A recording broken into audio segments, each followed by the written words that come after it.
there's a lot of people depending on me, so therefore I have a double duty responsibility to take care of myself, because band members that have been with me since I started,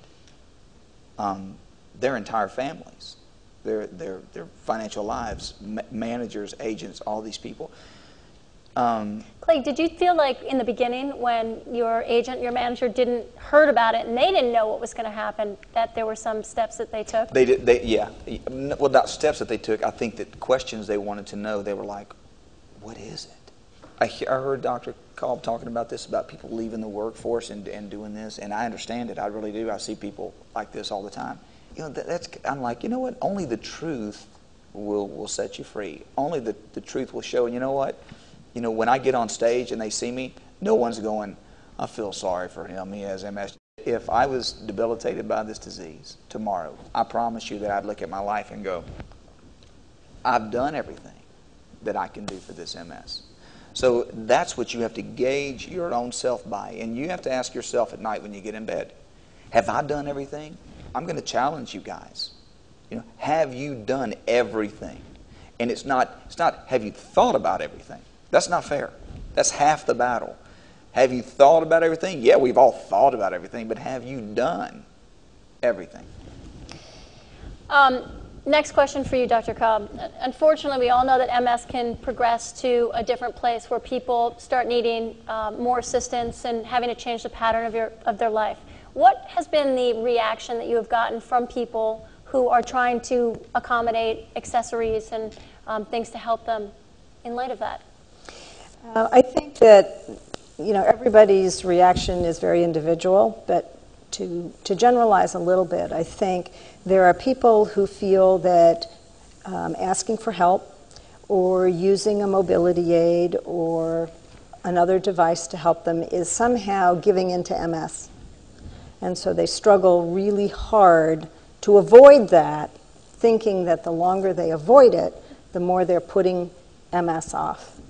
And then I think there are other people who approach MS as a problem to be solved, a series of challenges to meet. And they look around for every single tool, every single resource that they can find to make the job easier. Just like if they were going to build a house, they would do it with a tool chest full of all the things that they need. So rather than seeing using tools or devices as giving in to MS, they really see it as taking charge of MS. And I think that's when those tools and resources and mobility aids can be fabulous, because they can make it possible for people to do the things that they enjoy, that they find satisfying, that give their lives meaning. You know what the biggest tool is? This. What? The smile? Yeah. If people get happy, even if you got to fake it a little bit, I'm telling you, that tool right there, that one will carry you a long way. Because what is it about MS? MS makes us isolated. It makes us feel less than equal to the person that you're standing in front of or talking to. You know what people are attracted to? Happiness. If you be happy and you find happiness, people will swarm you. You know what? There's something about that energy that comes from other people that can also be very healing and very gratifying. There's nothing debilitating about MS as far as your happiness. And speaking of energy, email question from Mary. Clay, I've seen you numerous times in concert. Stalker. Oh, get in line. Hey, walker stalkers.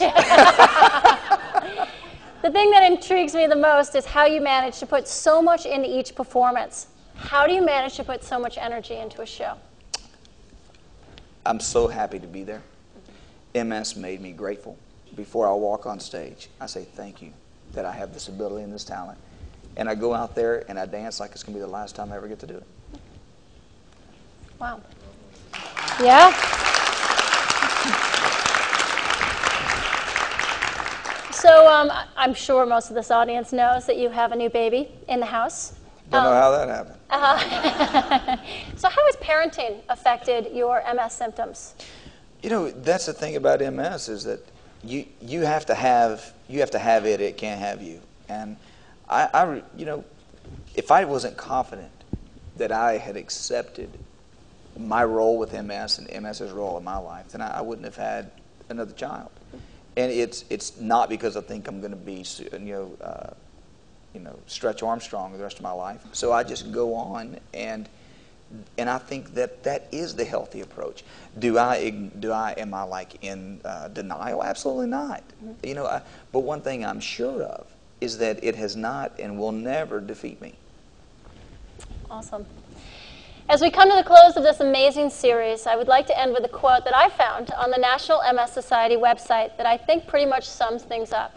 Quote, "Wellness is a dynamic state of physical, emotional, spiritual, and social well-being that can be achieved even in the presence of a chronic illness or disability."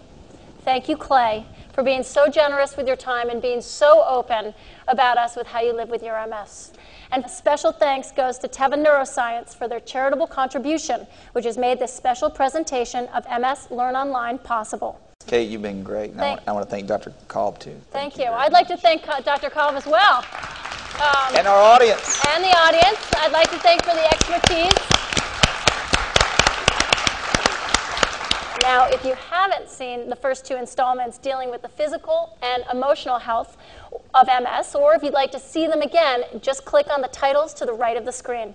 Take care, and make sure you join the movement to end MS. Visit nationalmssociety.org to learn how you can get involved. And now we'd like to close with one of Clay's biggest hits, a song he wrote which we think is particularly fitting when we're talking about living well with MS. Live Until I Die. And everything around me are things I dearly love. And every night I get on my knees and thank the Lord above that I don't have to think about tomorrow. I don't need anything money can buy. I don't have to beg, steal, or borrow. I just want to live until I die. I don't have to beg, steal, or borrow. I just